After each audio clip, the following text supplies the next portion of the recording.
Chapter 1. The Streets as a Runway.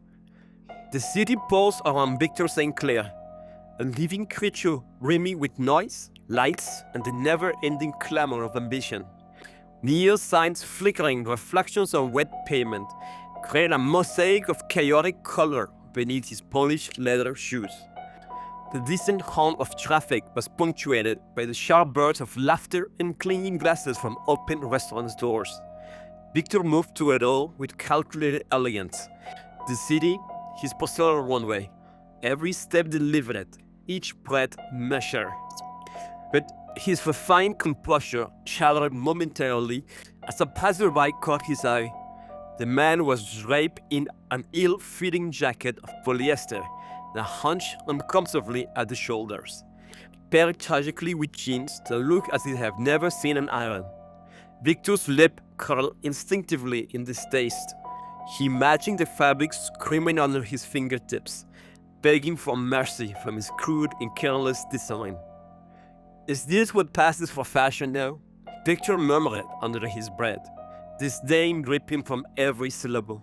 He shook his head, turning his attention forward, forcing his irritation into submission beneath his controlled exterior.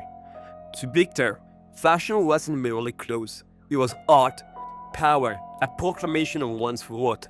His own attire spoke volumes. A sharply tailored black blazer accentuating his lean frame.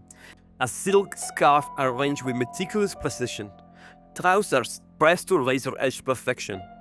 Each piece had been chosen with obsessive care, a testament to his taste and ambition. This was the language Victor spoke fluently, elegantly, devastatingly. He paused in front of a boutique window, his reflection staring back at him with approval.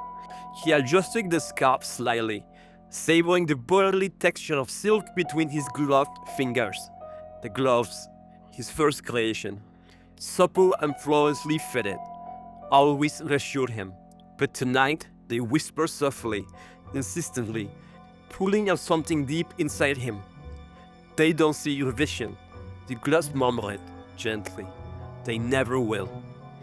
Victor felt his pulse quicken, a familiar heat pricking along his spine. The gloves were right. His creations were meant for a more discerning audience, a rare breed that understood the delicate balance between beauty and brutality. His gaze shifted across the street, drawn to a flash of elegance in the crowd.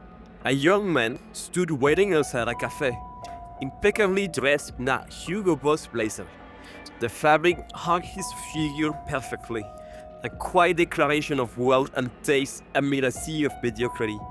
Victor tilted his head, analyzing the man with the detached interest of a sculptor evaluating fine marble.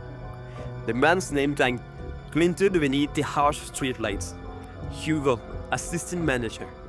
Victor's lip parted into a slow, predatory smile. Now, that's a garment worth killing for, he whispered softly, the gloves squeezing his fingers ever so gently, encouragingly. For a moment, Victor imagined his creations displayed in those boutique windows, the fashion elite murmuring his name with awe and envy, his chest tightening with anticipation. But his fantasy shattered abruptly as laughter erupted nearby. A group of youths passed, their cheap clothes clashing painfully with the elegant surroundings, oblivious to the art they disrespected. Victor clenched his jaw, steadying himself. He will show them, soon. Everybody will understand the depth of his vision. He glanced one last time at his reflection, catching the intense gleam in his own eyes. The glove tightened slightly on his hands, a comforting promise. Patience, he whispered to himself. Soon they will all see. Victor adjusted his scarf once more, lifted his chin, and stepped into the night, every stride echoing with quiet, little purpose.